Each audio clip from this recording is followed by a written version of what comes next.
Hey there, subscribe to my channel, and also press this bell icon so you never miss any new updates, cause whenever we upload new video you will get a notification on your phone. Part 1. You'll hear a conversation between two students in the dining hall of the college. First, you have some time to read questions 1 to 4.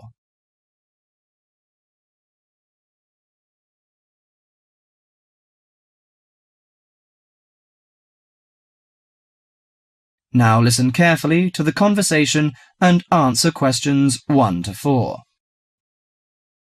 Hi Max, how are you? Hi Melanie, I'm fine.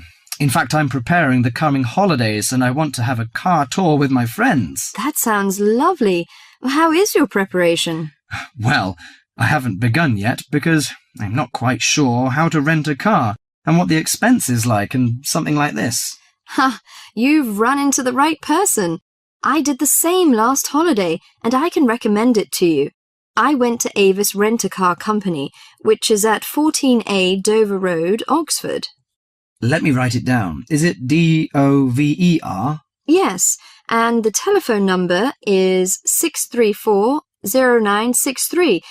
But if you book for the first time, dial another number with extension. That is 634-0853, extension 54.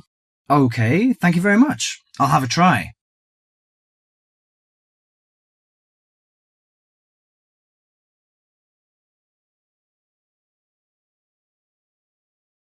Before you hear the rest of the conversation, you have some time to read questions 5 to 10.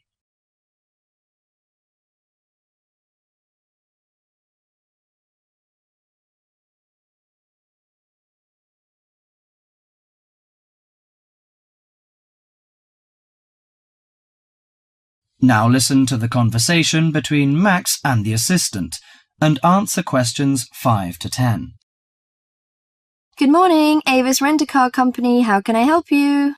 Hi, I want to book a car for tour. I want to inquire some information about the grade of the cars and the prices. No problem. We offer a wide selection of rental cars to choose from luxury car to economy car, compact car, minivan, and pickup truck. Well, luxury car is obviously out of my price range, but compact or economy is not big enough. You know, we have 7 persons together. Well, how about a minivan? It's perfect for road trips and will make your journey feel like you're in a living room on wheels. I think that's good. Well, what does it feature? I mean, what facilities does it have?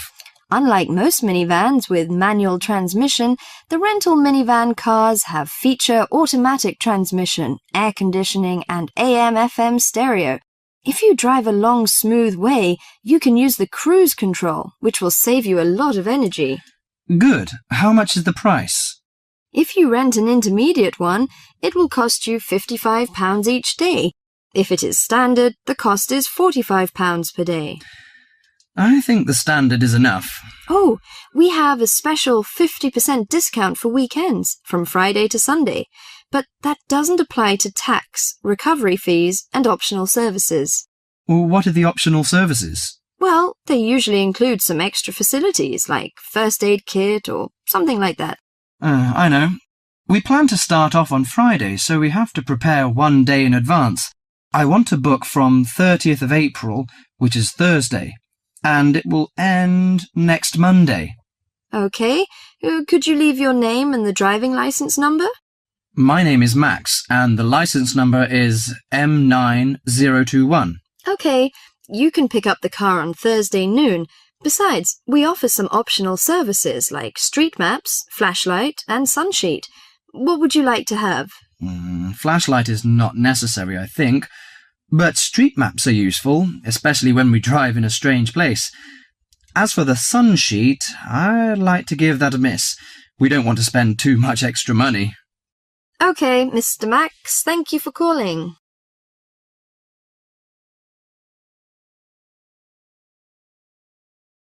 That is the end of part 1. You now have half a minute to check your answers.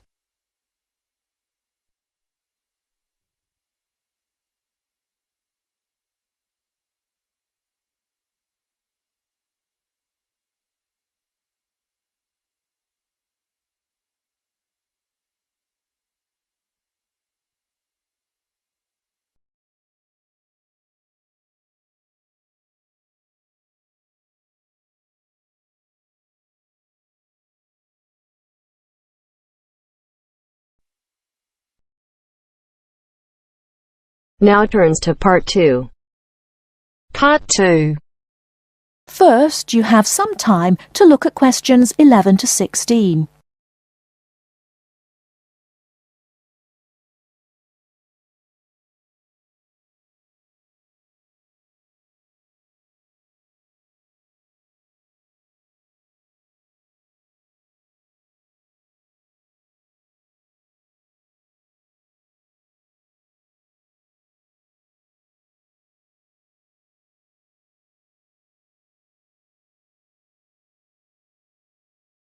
Now, listen carefully and answer questions 11 to 16.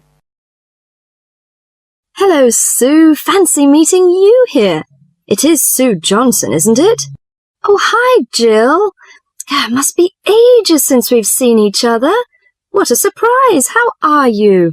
Yes, well, I'm fine. I just got back from 2 years teaching in Hong Kong, actually. Oh, I thought you'd gone into computing or nursing. No, I ended up being a teacher after all. And how about you? Oh, fine. Things are going quite well, in fact. So, what have you been up to over the last 3 years? Working, studying, you know, the usual things.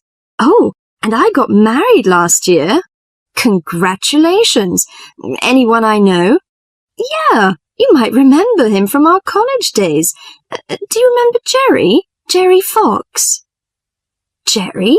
Was he the one with the dark hair and beard? No, that was Sam. No, Jerry's got blonde hair and glasses. He's pretty tall. Well, we got married, finally. Great. And where did the wedding take place? Was it here in London? No, in the end, we decided to get married in Scotland. Jerry's parents lived there, so we were married in the small village church with the mountains in the background. Fabulous. Have you got any pictures? Well, funny you should ask. I have actually got a couple here. They're a bit battered because I've been carrying them around in my bag. Oh, never mind. Let's have a look. Oh, don't you look wonderful? Who are those people behind you? Oh, that's my older sister, Clara. Oh, she looks like you. Do you think so? Everyone says that, but we can't see it. Is she married now? Yes, and she's got 3 children, a girl and twin boys as well. Wow, imagine having twins. Look, why don't we have dinner together and catch up on a few things? Would you like to come over one evening? Oh, that would be lovely. What about next Friday evening? Fine. What time? Shall I come over about 8 o'clock? Oh, come about 7:30. I'm usually home around 6:30, so that'd give me plenty of time to get dinner ready. Oh, fine. And, one last thing. Where do you live? What's the address? Oh, good thinking. Here's my card. The address is on the back. We've got a flat in an old house. We live on the 3rd floor of a large old house. The house has been converted into flats, so when you arrive, you'll need to press the bell second from the top. The bell second from the top, okay? There's a little intercom arrangement, so I can let you in. Right, okay, see you on Friday then.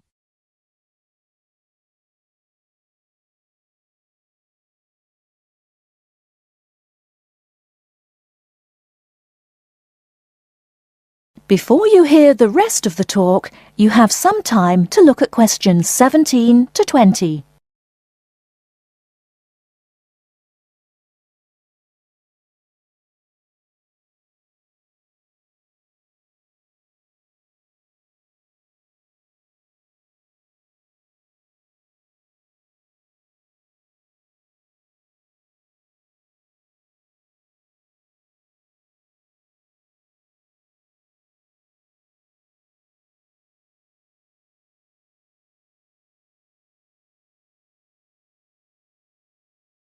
Now listen and answer questions 17 to 20. Welcome, Jill. This is my husband, Jerry.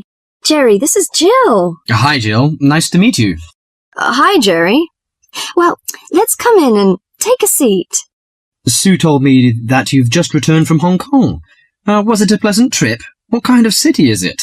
Oh, well, Hong Kong enjoys a reputation for the flourishing business.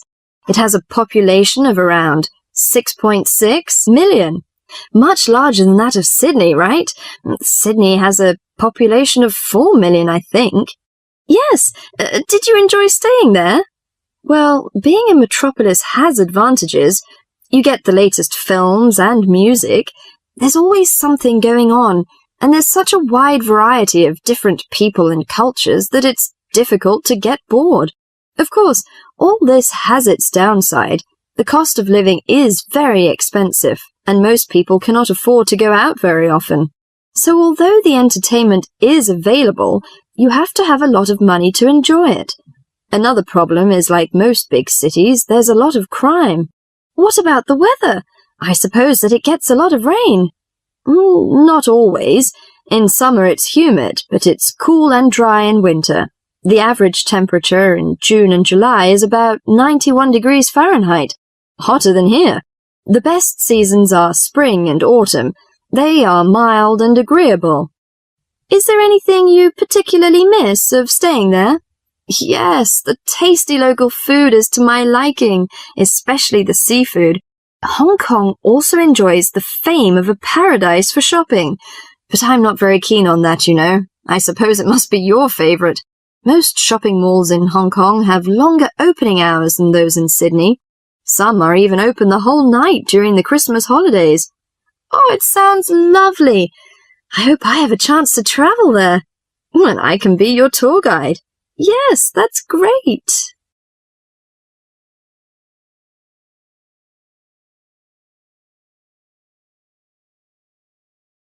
That is the end of part 2. You now have half a minute to check your answers.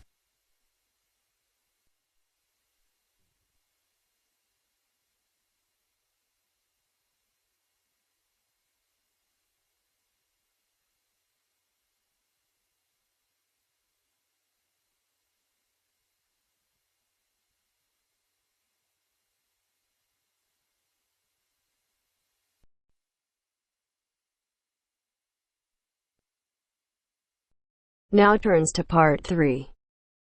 Part 3.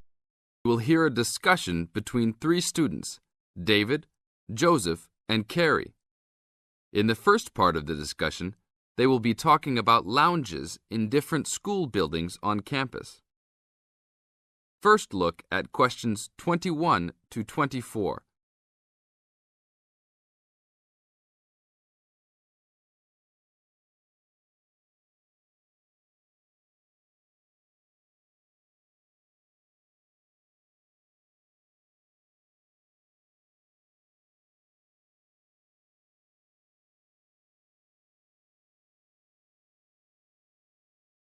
Now listen to the first part of the discussion and answer questions 21 to 24.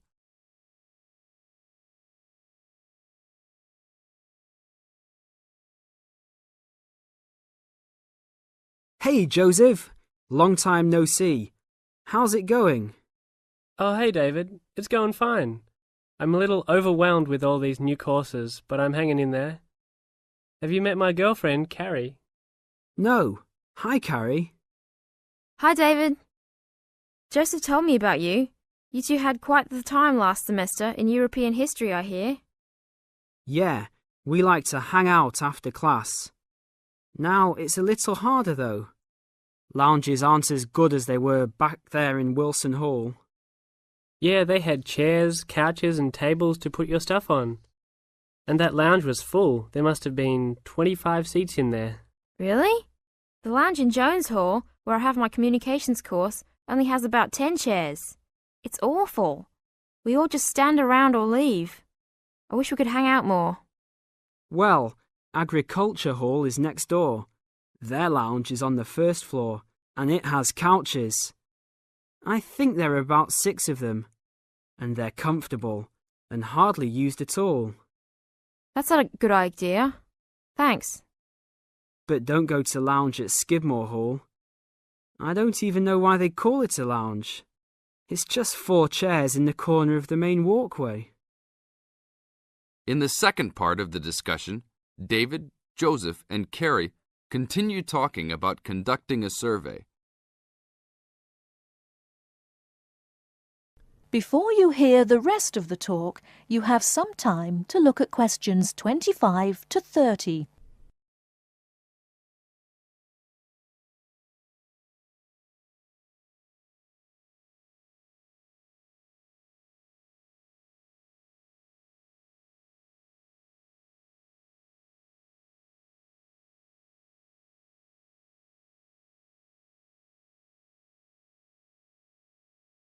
Now listen and answer questions 25 to 30.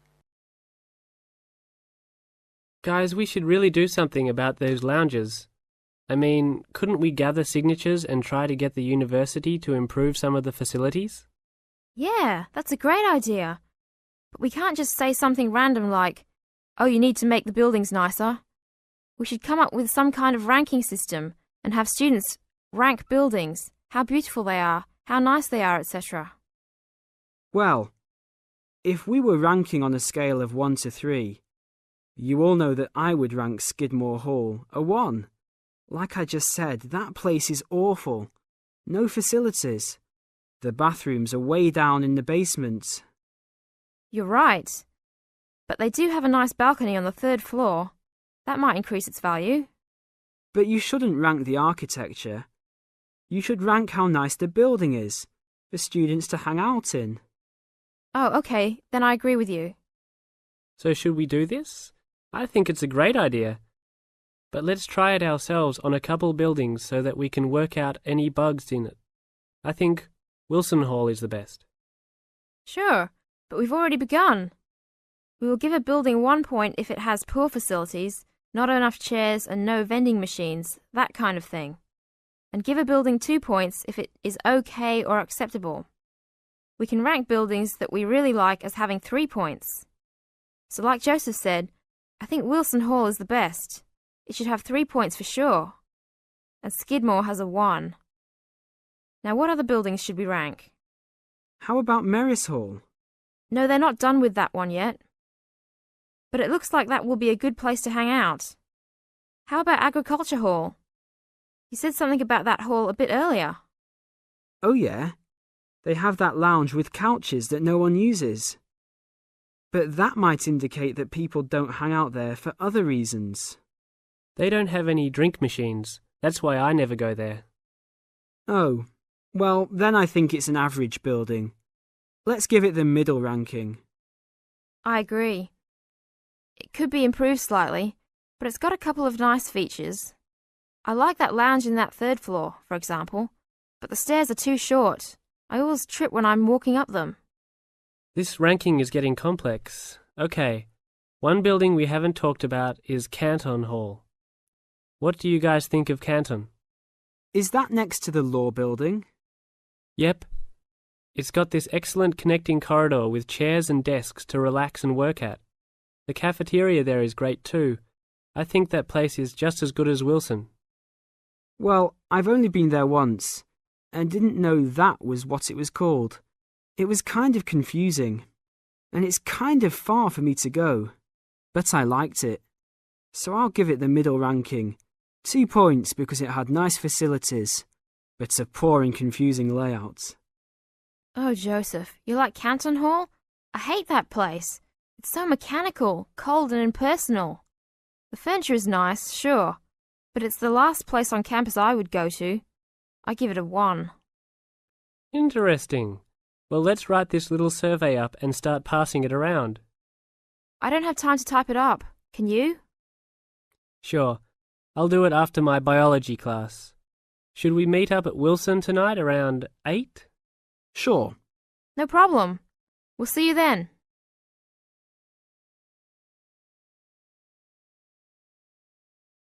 That is the end of part 3.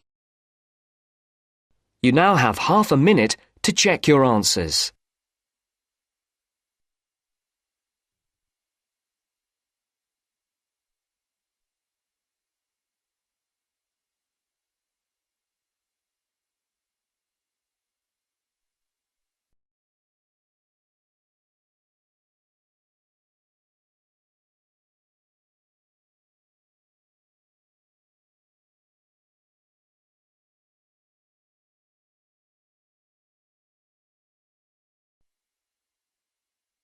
Now turns to Part 4. Part 4. You are going to hear a talk about the English policeman.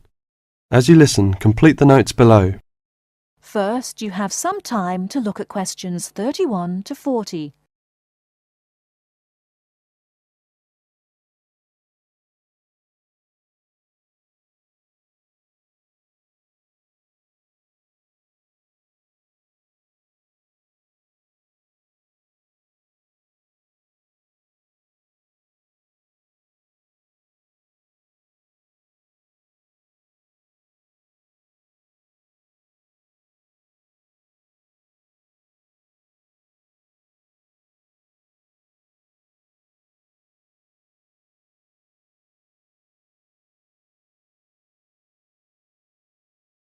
Now, listen carefully and answer questions 31 to 40.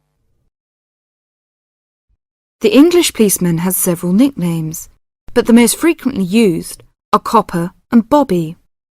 The first name comes from the verb to cop, which is also slang, meaning to take or to capture. And the second comes from the first name of Sir Robert Peel, the 19th century politician who was the founder of the police force as we know it today. An early nickname for the policeman was Peeler, but this one has died out. Whatever we may call them, the general opinion of the police seems to be a favourable one, except, of course, among the criminal part of the community, where the police are given more derogatory nicknames which originated in America, such as Fuzz or Pig.